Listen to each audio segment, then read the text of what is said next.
Okay, good. Hello. So as if I've just kind of seen you for the first time.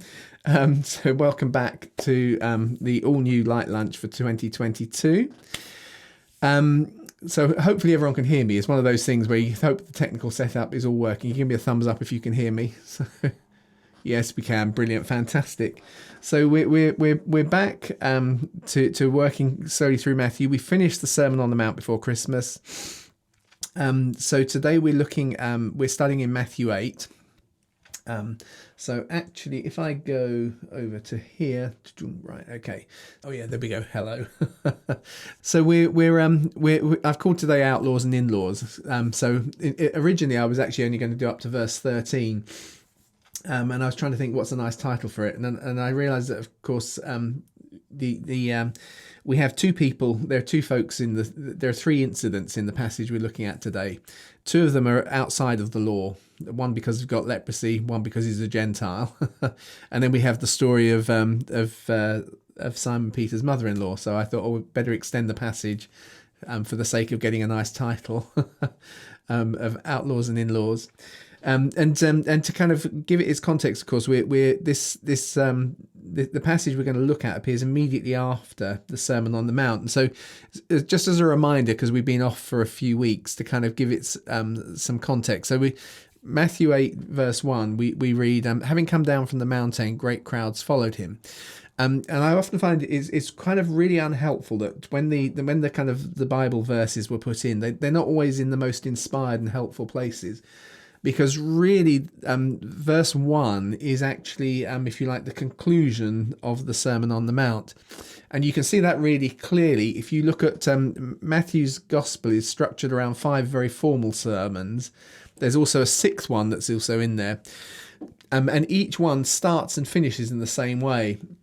So the Sermon on the Mount, which starts in chapter 5, verse 1, starts with Jesus goes up the mountain and his disciples came to him. And then it finishes with having come down from the mountain. Do you know what? Hang on. I've got to get my. Have I left something out there?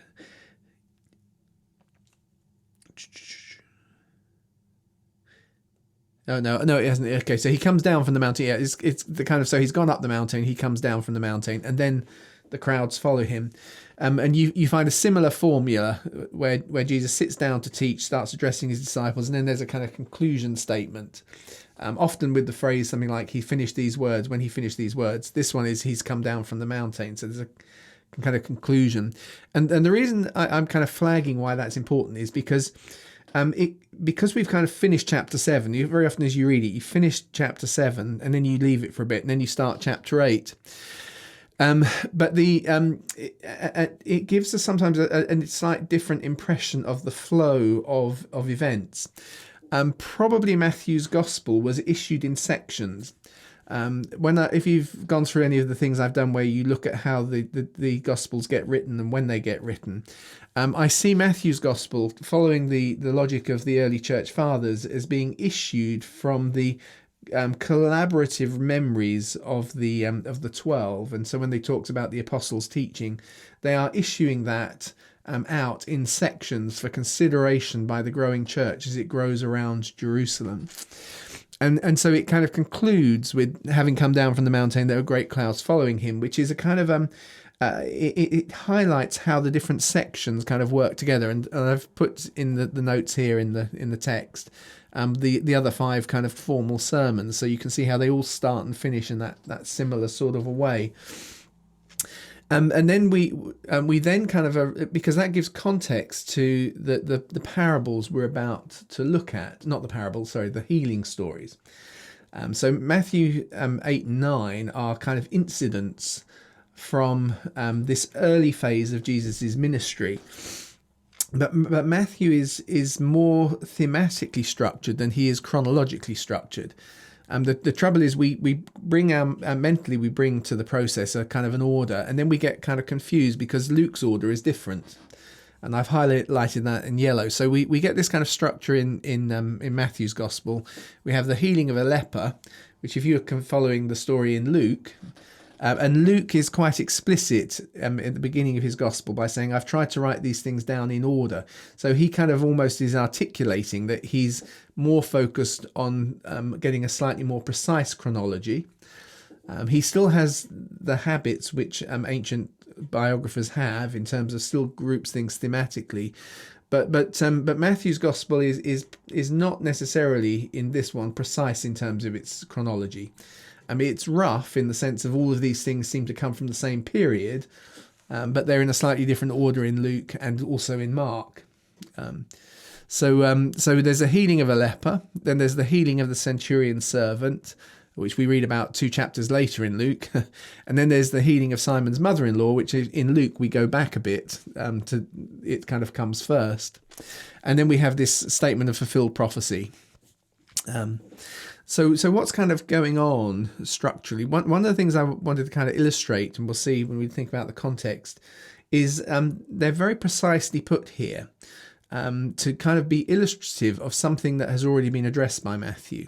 So I've just kind of put that little note that the word leper, because we're going to see the healing of a leper,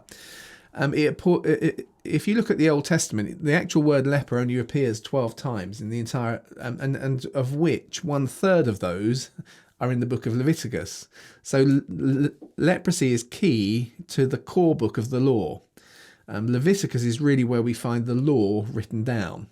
So within the law, leprosy appears 1/3 of the times in the entire, or leper appears for 1/3 of the times it appears in the Old Testament. And the word leprosy is 21 out of 31. So the concept of leprosy, which the Old Testament word and the Greek word are not exactly the medical disease we refer to leprosy, but they are the issues of spoiling and marking on the body. Sometimes it's referring to leprosy within a wall or with mold and so on, but it's something of the corruption. And so symbolically within the law, leprosy is the very thing that the law is trying to address, and also which sometimes excludes people from the law. And that's an important thing to kind of get in our heads. It's not just a disease. It's a disease which is symbolic of the corruption which God is trying to address. And that kind of gives us makes a little bit of sense, as we say, of the flow of Matthew's gospel. So if I think about the context, excuse me, I've got a bit of a cold today. In Matthew 4, where the kind of the real meat of the story kind of starts in Matthew 4. We've had the story of the baptism actually is Matthew 3, but baptism, we move into temptation of Jesus in Matthew 4. So if we did go back a section, Matthew 3, we have the baptism of Jesus. And then in Matthew 4, there's the temptation, which is kind of actually a flow on.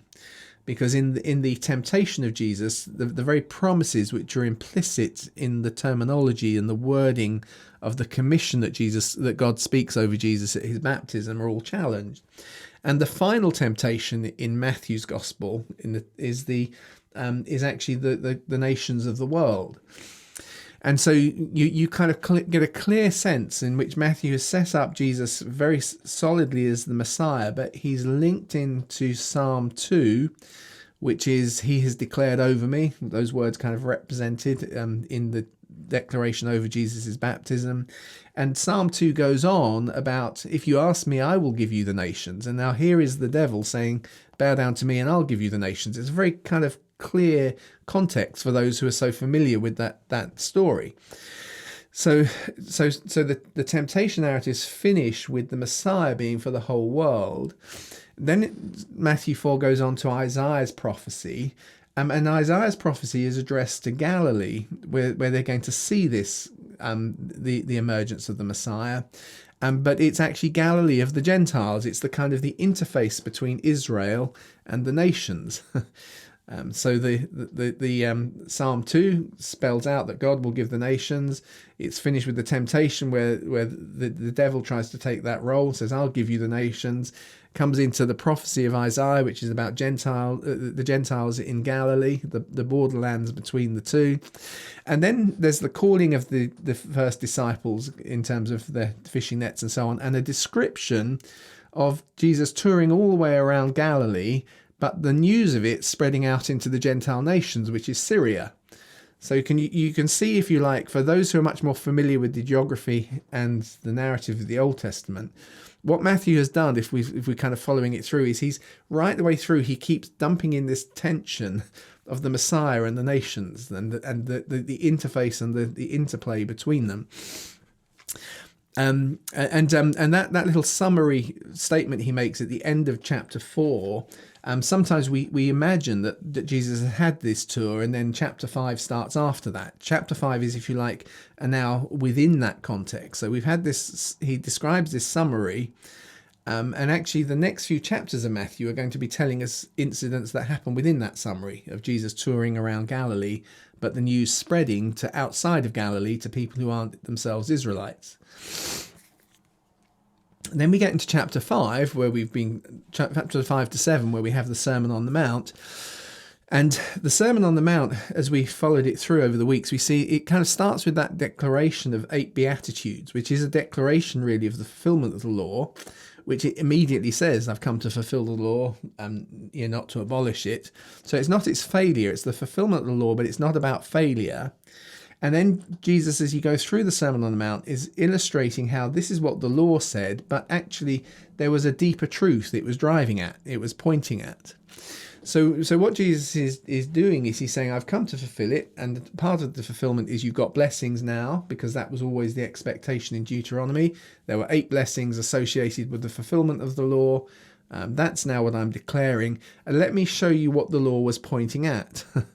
And in one sense, what Jesus is doing is he's illustrating the underlying purpose of the law that has been stripped of its cultural expression.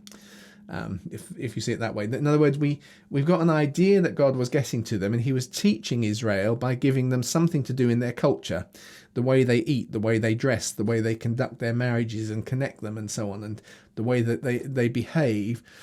And so there's no destruction of those underlying principles, but the cultural layers are being kind of challenged to see beyond them, see deeper than them, rather than the detail that's written down, but to what they were driving at. And so now, as we move on to chapter 8, the first 3 prophecies, I keep calling them the wrong thing. The first 3 healing stories that are in here kind of illustrate something of this tension of moving outside of Israel, not abandoning Israel, not saying it was irrelevant, but getting to the deeper purposes. So you'll notice, so that the leper, as we've touched on, is leprosy is symbolic as an illness of what the law is addressing. So it's a quarter of all references to lepers are in Leviticus, and 2/3 of all references to leprosy are in the book of Leviticus, which is the written down law. And here we have a leper who comes, and so we read, so a leper came to him and worshipped him, saying, Lord, if you want to, you can make me clean. And notice that the ordering here, having stretched out his hand, Jesus touched him, saying, so actually before that leper has to do anything, Jesus is already making contact. Now, if you go back to the law, we see in the law that actually contact with a leper infects you. But actually in this kind of context, Jesus' contact with the leper cleanses the leper. So there is a kind of a reversal of the traditional kind of understanding of the way in which the law works. In the Old Testament, leprosy had to be avoided because it would infect you. But now as we come into the New Covenant, there is something about what is being achieved or accomplished in Jesus where he reaches out, puts his hands on and says, I am willing. So be made clean. And immediately his leprosy was cleansed. And now you see, to kind of get this tension across, we suddenly get in the words of Jesus. Now he says, but you see that the law, I've come to fulfill it, not to remove it. He's not going to remove the law. Now there's still an obligation in the law that when you've been cleansed, you go and present yourself to the priests.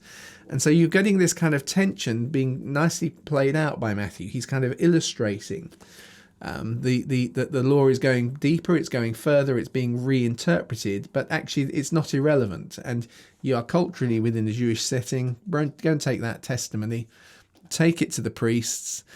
So tell no one else, but go and show yourself to the priests and offer the gift that Moses commanded for a testimony to them. So it's a testimony to the priests. And there's often this kind of question as to why does Jesus often say to folks, don't go and tell that? And there are other times where So he explicitly tells people not to say. I take a very, very simple, pragmatic view on this. Is we're going to see this first tour around Galilee create such enormous crowds. There are times where we read that Jesus can't move. And I like to tend to think that there's nothing particularly mysterious about why Jesus says don't tell a lot of people, because he knows the stories are going to go out anyway. And in the context, as we're going to see, that the knowledge is going to create such an enormous crowd that eventually Jesus does have to kind of relocate. He has to change his base. And there's something about, therefore, just simply the timing of these things that perhaps drives why he says, so don't go and make a big story of it. Go and give the testimony you need to give where it needs to be given. He knows the story will go out. As we're going to see, it creates such a stir. But we have all those things there. But as I say, so we have this story about how the very thing the law was really kind of symbolized around, the issue of infection in leprosy, is being first off addressed in this first little kind of miracle. And then we get just to kind of put that into its context, as I say, that this incident in Luke we hear doesn't happen in Capernaum. It's in the wider context. Jesus has gone up the mountain in Capernaum. He's come down, and this is now, if you like, in that first tour that was introduced in chapter 4. So it's nearby to Capernaum, but it's not in Capernaum. It's described in Luke as in one of the surrounding cities. So I'm not sure exactly where. But now we are in Capernaum because of this story, and it actually says when Jesus came into Capernaum. So you can see that in Matthew's flow, he's not trying to logically say this happened as soon as Jesus came down the mountain. It's part of that wider context. So when Jesus had come into Capernaum, a centurion came to him, imploring him, saying, "Lord, my servant lies at home paralyzed and in terrible agony." And Jesus says, "I'll come and heal him." Now what's going on here as we unpack this story is we've had, if you like, the leper, who is what the law is all about, but now we have someone who is totally outside of the law, because he is a Gentile. He's never been anything other than that. And as Matthew has put it in the context, it's being read by the growing church that's growing in a Jewish context. The early church fathers tell us that Matthew was first written in Hebrew, so they're reading it as Hebrew readers. But the challenge is, but there are God-fearers outside, and this is we on the edge here in Galilee, where there are Gentiles mixed in, and where the word is going to go out to Syria. We're already being confronted with the fact that the message of Jesus is taking our Judaism outside of Judea, and in particular with this centurion who's a clear God-fearer. In Luke's gospel, it tells us how members of the community were very endorsing of him, saying he's a really good man, he's given to our communities, he's fearful of God, and so on. We don't get that in Matthew. He just gives us the story. And the story is not dissimilar, of course, to one that we've read in John's gospel. In John's gospel, there is a royal official. Now, you'll see a lot of liberal thinkers will say these are the same story and they've just told them differently. I think a much better understanding is simply that similar stories often end up with a similar format. And that's actually something that you find. If you've got a certain way of telling certain stories, what you find is two individual stories end up sounding quite the same because you just got a similar style of telling. And I think that's a better understanding. In John's gospel, we also know at the point when the official comes to him in Cana, so Jesus is in Cana in that instant, the official's son is in Capernaum, but he's a royal official. He's probably Chusa, who we read about, because there aren't many royal officials who live around Galilee, and who of course becomes a disciple of Jesus. So it's probably that person. But in that context, we also read about the things that had already been done in Capernaum. So just for those who are interested in these things, it seems that when Jesus has gone to Capernaum, in between the point where he's been with John the Baptist and he's met Andrew and Peter and James and John, and then it tells us how he goes to Capernaum for a short while. Presumably while he's been there, he's done some things that produce some healings and produced a story about him. Then he goes down. We have a bit more kind of this invisible period, that not invisible, but is less well written up. The reason it's less well written up is because the disciples aren't traveling with Jesus at that point. He's not yet called them. Then he comes into Capernaum and starts gathering the disciples, calling them, says, "Travel with me," and that's when we get all of the detail. But in this context, the centurion comes to him, and of course we know we know the way the story goes.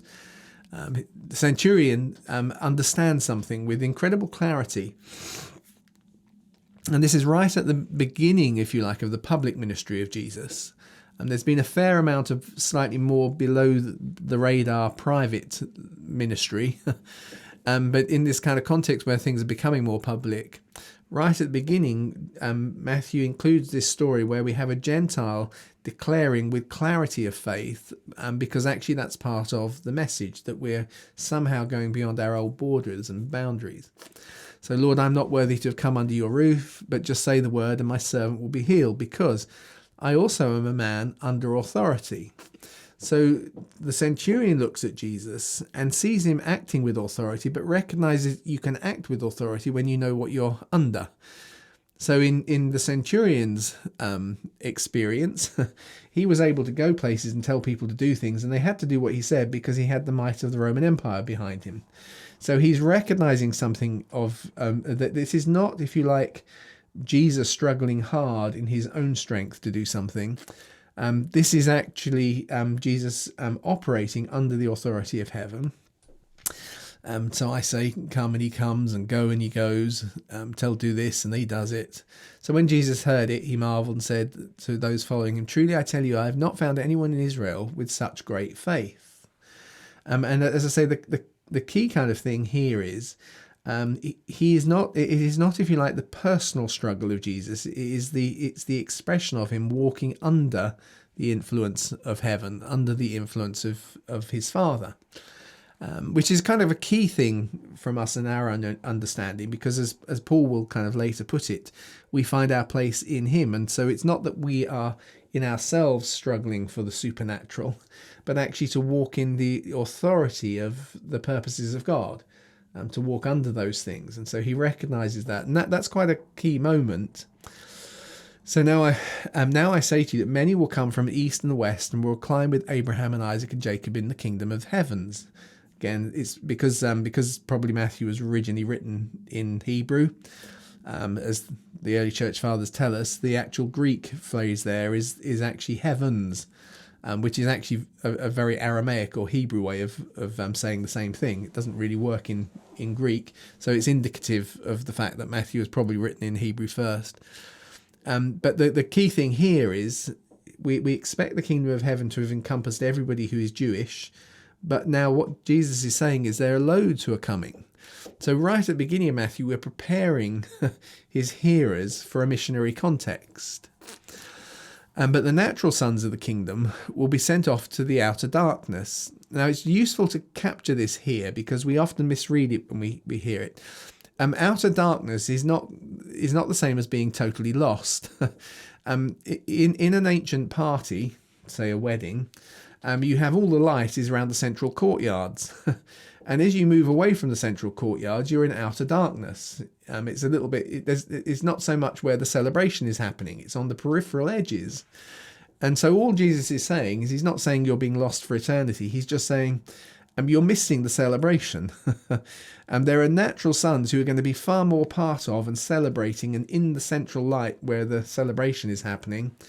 And some of you are kind of skulking around in the corners, in the shadows, on the edge of things, in the outer bits where it's darker. If that makes sense. But actually, say that's where you find tears and teeth grinding going on. It's kind of, and actually, that's a very real experience when people are jealous of those who have come in. It's kind of, they're often, they're at the party, and what is that person doing here? So they skulk off into a corner and moan about it. And I just kind of want to put it in a very natural way of reading it, rather than trying to kind of make it a big kind of eschatological thing, i.e. it's kind of heaven or hell, damnation or blessing. It's not that. And the expectation of the Israelites was not that they're not in the party, but it was actually somehow they're not enjoying the benefits of the party. So they're in the outside edges, away from where the celebration and the action is.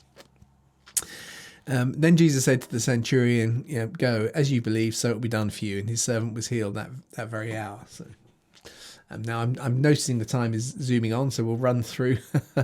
Then we move to the story of Peter's mother-in-law, Simon Peter's mother-in-law.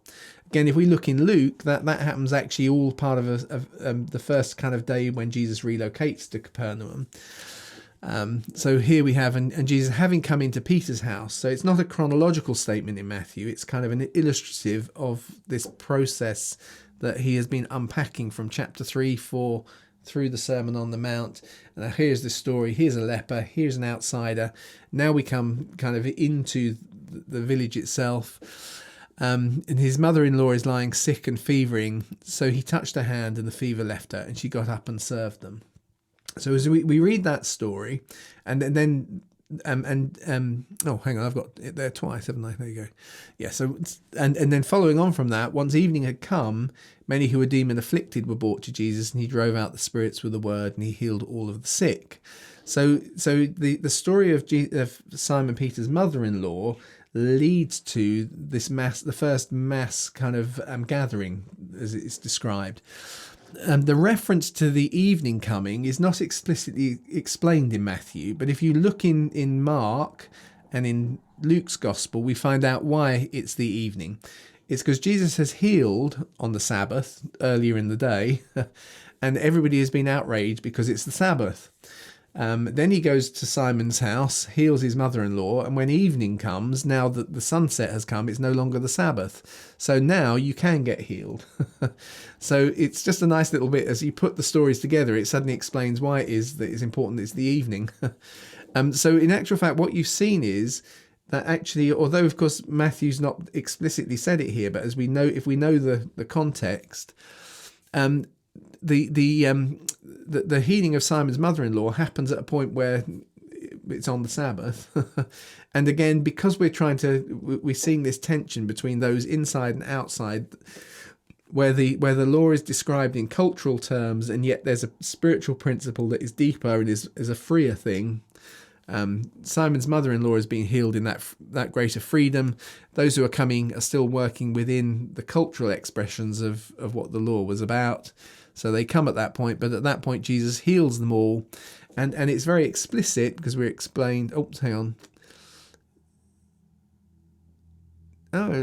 Oh, is it the next verse? Is it? Did I not include it? Which is, yeah, I haven't included. I've got my verses slightly wrong. That isn't verse 16 and 17. Verse 16, once evening had come, it's on there twice, isn't it? Once evening had come, yeah.